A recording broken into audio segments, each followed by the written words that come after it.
Ziaul Salam's book of Saffron Flags and Skullcaps, Hindutva, Muslim Identity, and the Idea of India. We have here a very eminent panel to talk about the book. Let me begin with welcoming our chief guest first, Dr. Mohammad Hamid Ansari, the Honorable former Vice President of India. He has served as an Indian ambassador and as chairman of the Raj Sabha. Professor Ansari was Vice Chancellor of the Aligarh Muslim University and visiting professor in the West Asian and African Studies Department of JNU and the Third World Studies Department of Jamia Millia Islamia University. Ziaul Salam Sahab, a very distinguished panel sitting here, and friends. Let me correct a general misimpression. I am not a doctor. Nor am I. Now, having got over that, I want to draw attention to the cover page of the book and to two expressions used there: flags and skull caps. To the best of my understanding, the creator, by whatever name you like to call it, created the universe and therefore created the colors in the universe. And again, there is no prioritization between holy colors, less holy colors, or unholy colors. So, choice of colors is a matter of individual choice or a group choice or society's choice. And nothing more than that. And down the ages, society's kings, army commanders have used colors of different kinds to motivate. I don't know what the color of Genghis Khan's army was, but it was certainly very emotive. He conquered half the world. And so on and so forth. So you can have a black banner, you can have a white banner, green banner, red banner, yellow banner, saffron banner, and the rest of the colors in the spectrum. Now the second part is about caps. I confess I am fond of caps and I am also a collector of caps. So I've collected caps from all over the world wherever I have had a chance to go. East, west, north, south. And at least in winter months I use them also. But to the best of my recollection, there is only one occasion when I put on a skull cap. And this is something which my old colleague and friend Mr. Iyer will approve or disapprove of vehemently. I was India's ambassador to United Nations, and I was invited to a very special dinner by my Israeli colleague. The occasion was the formal agreement between the State of Israel and the United Nations, for which the then Prime Minister of Israel had come to New York. And my Israeli counterpart had given a dinner very selectively for his Prime Minister, the Secretary General of United Nations, and a handful of people. I was amongst that lot. Now we were seated on round tables, and before the dinner began, the ambassador's daughter or granddaughter, a little girl of 9 or 10 years, came into the room to recite the traditional Jewish prayer before food. And everybody, or most people present there was a skull cap in the soup plate, and they put on the cap on their heads. So I just looked at my left and my right, and there were eminent members of the Israeli political establishment there. They put on the cap, and I did likewise. Now, when the prayer was over and dinner began, the gentleman to my left said, "You need not have." And I said, "I don't see the problem. It doesn't in any way impinge on my identity, this way or that."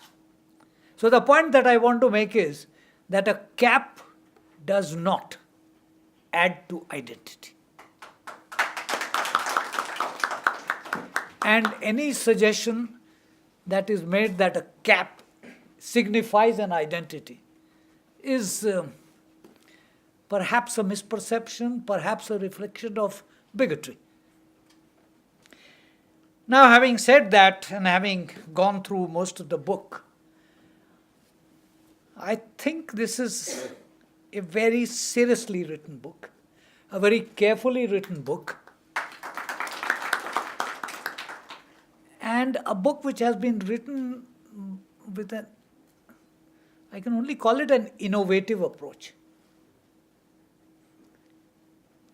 The author has not written one long, consistent academic narrative of one side of the story or the other side of the story.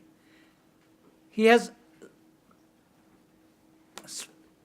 cherry-picked, but cherry-picked in a very deliberate manner, happenings, episodes, practices, and tried to wield them into a pattern.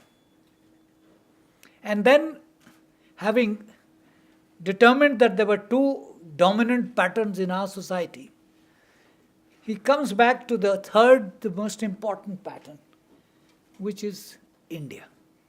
What is the idea of India? I think all of us are, in our own individual ways, debating this seriously, intensely, and with a great deal of practicality. Because what is India? What is the soul of India? Has it got somewhere into a quagmire, unable to assert itself? Is not a theoretical challenge, it's a practical challenge for everybody who's an Indian. And the quest of that soul to establish itself is what is the challenge of the day in our society today. The author has dealt with it very well. He brings out this quest of the soul and the fact that the soul shall, optimism of the will always prevails over the pessimism of the intellect. So whatever the intellect might guide us into, it is the human will that will ultimately prevail. And this book will certainly help the process to all those who bother to read it. I would like to make a suggestion to the author. I think the book needs to be read widely. And to help that process, it needs to be translated into different languages, or at least some of the 100-odd languages of our country, so that it reaches a great many more people. I wish him all success in this. Thank you very much.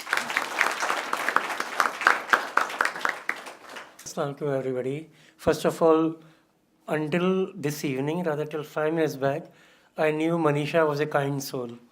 One fine evening, she met me at the World Book Fair and prevailed upon me to push this project through as soon as I could.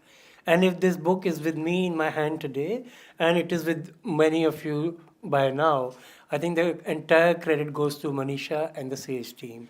But today, she has proved she's also generous. But the thing is, when you are generous, you are also likely to err, as Manisha has just erred while introducing me. I've been associated with the Hindu for 18 long years, and the first person whom I met in the Hindu and the person who is here today, That's Dr. Nirmala Lakshman. And she's been kind enough to come for the launch today. She was in London and she specifically cut short her visit to be here with us. I'm grateful. And the person who changed the way I thought of Islam. Like many kids in the city, I had been brought up with certain notions of Islam that you got to pray 5 times a day and you got to fast in the month of Ramzan and you got to give zakat, blah, blah, blah. It never went too far long. Then one fine day, I met Dr. Aslam Parvez, and through his simple words and even more simple demeanor, he opened a new world of Islam to me, wherein I could identify with the specific verses of the Quran. And today I am grateful that he has come all the way from Hyderabad for our discussion today, for our launch today. Thanks a lot, Dr. Aslam Parvez, today. Before I go on to anything else, I think I need to be more than just grateful to Dr. Hamid Ansari. The reason is I had met Dr. Hamid Ansari fleetingly in New Delhi Jama Masjid. He would often come there to offer prayers, particularly in Ramzan when the Quran Sharif would be completed, or in Eid or any other special occasions. But on all those occasions, I remembered him. He never remembered me. Understandably so, because there were about 1,000 people, and he was one vice president of India.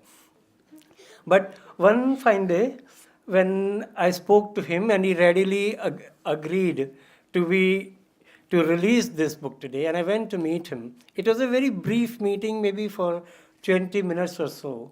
But in those 20 minutes, I realized that I've got another reason to be grateful to Allah, because he agreed to release this book without really thinking for too long, and he was kind enough to host me and also kind enough to write some good words to Sage about it. Thanks a lot, sir. And obviously this book would not have been possible but for this gentleman, Mr. Vivek Mehra. Again, courtesy my legendary ignorance, I had never met him earlier. But God gives you a chance to dispel your ignorance. So today I got a chance to meet him, and I hope I get many chances to meet him from here on. And I'm grateful to each of the panelists over here, starting with the extreme right, Dr. Apurva Anand, who was generous enough to come for our previous launch also. And with him is Professor Sajjad of AMU. I often pick his brains. In fact, as I do with Professor Aditya Mukherjee of JNU for some of the writers which I do for Frontline. Many of the readers say, "Wah Zia kya likha, maza aa gaya," padh ke after they read Frontline. The fact is I'm only using my pen. The brains are of Dr. Mukherjee or of Dr. Sajjad. Thankful to both of you. And with us is Mr. Mani Shankar Iyer. I guess it is something like a dream come true for me. Not because he's a politician, but because I read his column very diligently, very religiously on ndtv.com.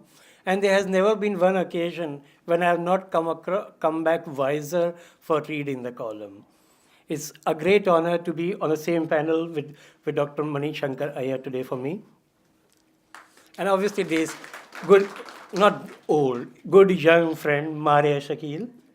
She's generous to a fault.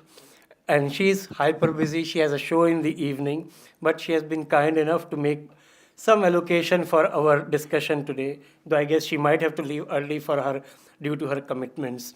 But what has been shining through all through my brief interaction with Maria is her commitment to the right word, to say the right things irrespective of the consequences. And I guess that is something which all of you who watch her show would have realized as well. It is not often that she would endear herself to friends, but then she says the things as they ought to be. Before I conclude, just two very small things. Please indulge me a little bit here. One is Dr. Asaf Saeed Wasfi, who happens to be my father-in-law. But he was kind enough, he was really ailing, and he was almost on his bed, but he was kind enough to read the first half of this book. And I've dedicated this book to him, not because he read that first half, but for the last 18 years, he has been helping me to hone my understanding of Indian politics and also understanding of Islam. Grateful. Finally, each one of you who has come here, I think I need to say thanks to everybody, not because you are here, but because life gives all of us so many options. There are so many things at any particular time which are happening. So to make this function a priority today, I think I can't thank you enough. Ladies and gentlemen, I hope you all enjoy the discussion today and go back wiser for it. Thank you.